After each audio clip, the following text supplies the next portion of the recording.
understand the entire story, some of us wrote the document off as not being authentic. Whether the document is authentic or not, the question is the plan working? And it is. They said the Willie Lynch plan that's written in the Willie Lynch letter would last for 300 years. It was written in 1712. 2012 will be the 300 years that they said the plan would work until. What we should be doing is galvanizing our collective energy and thoughts and resources and scholars to set something in motion that at least, if it's a fictional document and it's set a deadline at 2012, that we don't go past the deadline. We need to do everything that we can to put things in place to counteract the curse of the Willie Lynch letter. It says we're walking around here with the Willie Lynch chip. We need to reverse it. So, the Willie Lynch letter and the making of a slave on page 16, as it relates to the breaking process of the African woman. It says, then take the female. Run a series of tests on her to see if she will submit to your desires willingly. Test her in every way because she is the most important factor for good economics. If she shows any sign of resistance in submitting completely to your will, do not hesitate to use the bullwhip on her to extract the last bit of bitch out of her. Take care not to kill her, for in doing so, you spoil good economics.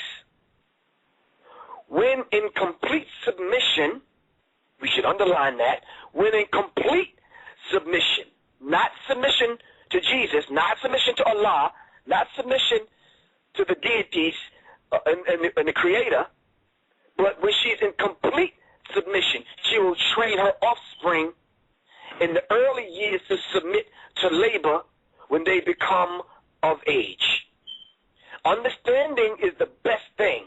Therefore, we shall go deeper into the area of the subject matter concerning what we have produced here in this breaking process of the female nigger.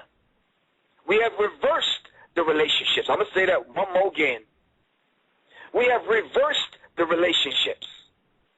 In her natural uncivilized state, she would have strong dependency on the uncivilized nigger male, and she would have a limited protective tendency toward her independent male offspring and would raise the female offspring to be dependent like her. Nature had provided for this type of balance.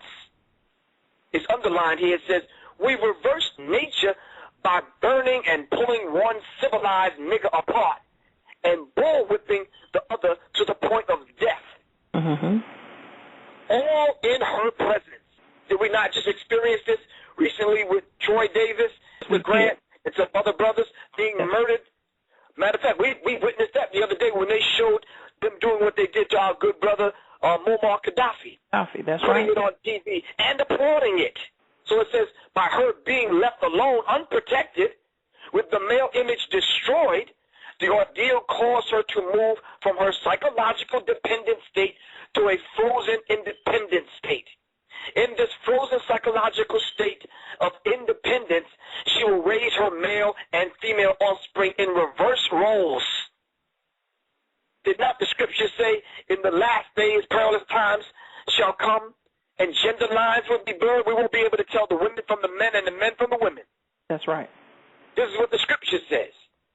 Getting back to the Willie Lynch letter, it says, full fear of the young male's life, she will psychologically train him to be mentally weak and dependent, but physically strong.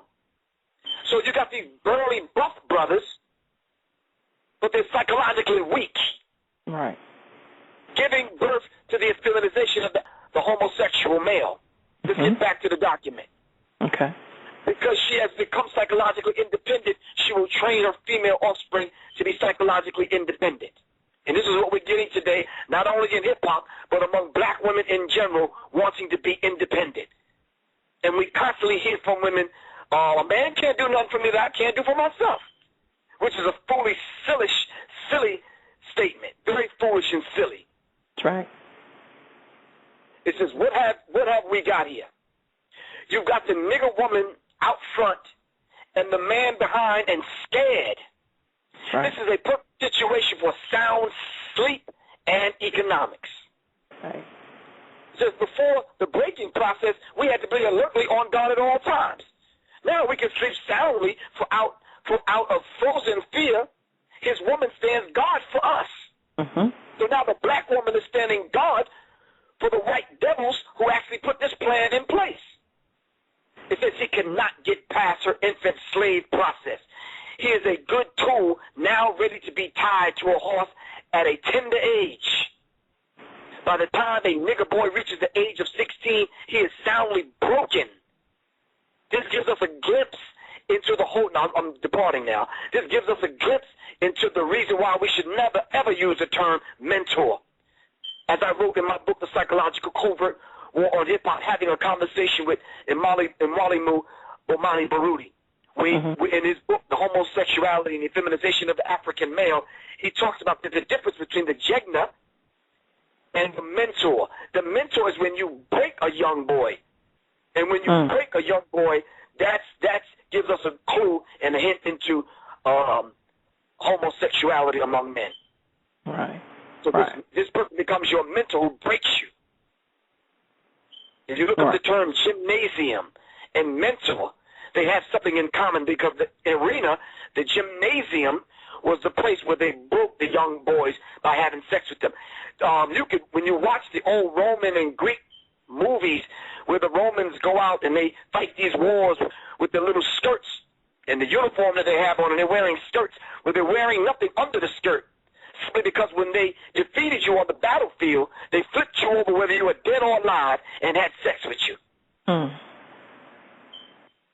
It says continually, I'm getting back now, continually through the breaking of the uncivilized savage niggers by throwing the nigger female savage into a frozen psychological state of independence, by killing of the protective male image, by creating a submissive, dependent mind of the nigger male savage, we have created an orbiting cycle that turns in its own axis forever.